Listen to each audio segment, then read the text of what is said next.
You are watching Platinum Northwest TV News. Good evening and thank you so much for tuning in. I'm Philadelphia Mangoeng. Let's take a look at the news making headlines. First up, Youth Day 2025 saw Deputy President Paul Mashatile lead the National Youth Commemoration in Potchefstroom, and police have launched a manhunt following the killing of an elderly couple in Rustenburg. In the business news, South Africa secures chicken imports from the US amid the bird flu crisis. And in the sports news, Mamelodi Sundowns gears up for the FIFA Club World Cup debut. We begin here. Yesterday, Deputy President Paul Mashatile, on behalf of President Cyril Ramaphosa, led the Youth Day Commemoration and Career Exhibition event at the Northwest University Rag Farm Stadium in Potchefstroom. The National Youth Day commemorative events this year are held under the theme Skills for the Changing World, empowering youth for meaningful economic participation. A call to all government entities and strategic partners to accelerate and enhance meaningful interventions in bridging the gap between skills development programs and services available for access by youth to realize economic gain. The Deputy President, accompanied by the Premier of the Northwest, Lazarus Mokgotsi, the Minister of Sports, Arts and Culture, Gayton McKenzie, as well as other officials, handed over a newly constructed sports facility at Promosa Secondary School before addressing the main event.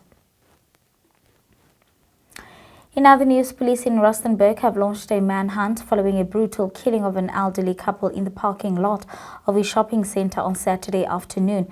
Preliminary reports suggest that the couple was fatally shot after a confrontation ensued with occupants of a white Kia Rio without any number plates.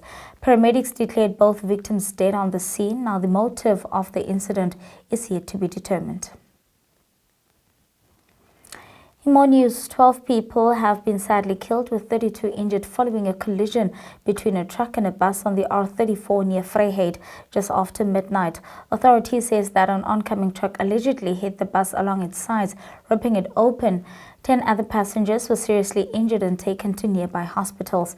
EFF spokesperson Sinawa Tambo has confirmed that the bus that was involved in a fatal crash was transporting the party supporters back to Vryheid after a Youth Day rally in Durban.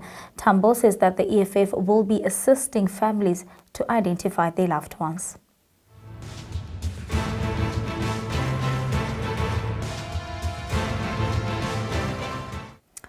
Moving on to international news now. According to officials, at least 14 people have been killed overnight and dozens more injured in the Russian strikes on the Ukrainian capital of Kyiv. It was one of the largest bombardments of the capital since the beginning of the full-scale invasion more than 3 years ago. Ukrainian's Interior Minister Ihor Kelmenko said that a total of 440 drones and 32 missiles had been launched to the country.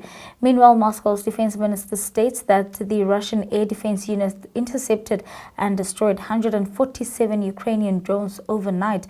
Russia has intensified its air attack against Ukrainian cities in the recent weeks with the tactic of sending large waves of drones and decoys designed to overwhelm Ukrainian air defenses.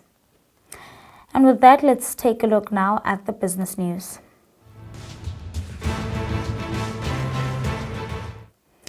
In the business news, even though there have been 70 cases of bird flu, highly pathogenic avian influenza reported in the United States, South Africa has approved a special year-long arrangement with the US to bring in chicken.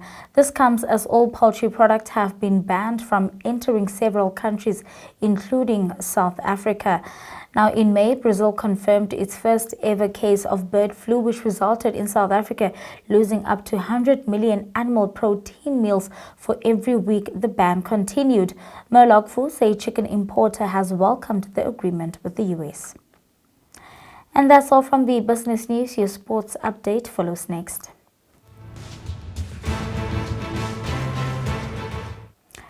In soccer news, South African champions Mamelodi Sundowns are poised to make their highly anticipated debut in the revamped FIFA Club World Cup tomorrow. They face South Korean powerhouse Ulsan HD. Now, the highly anticipated Group F clash will kick off 6 p.m. local time at the Inter&Co Stadium in Orlando, Florida. Now, this tournament marks a significant milestone for both clubs who are looking to make their mark on the global stage. Mamelodi Sundowns, reigning 8-time DStv Premiership champions and CAF Champions League winners in 2016, now represent Africa in the expanded 32-team Club World Cup, reflecting their consistent dominance in the African football. Moving on to cricket news now, South African cricket is abuzz with excitement as both the Proteas men and women's team delivered stellar performances over the weekend. The Proteas men ended their 27-year ICC trophy drought by clinching the World Test Champion final against Australia at Lord's, while the Proteas women secured a dominant victory over the West Indies to level their ongoing series on day 4 with 69 runs needed and 8 wickets remaining. Opener Aiden Markram scored an epic 136 over 6 hours, earning Player of the Match. As the Proteas women continue their series, now the hinges on the final at the Kensington Oval with the aim to replicate the men's historic win. And that's where we're going to have to wrap it up for tonight. Thank you so much for watching. I'll be back again tomorrow evening. Till then, good night and take care.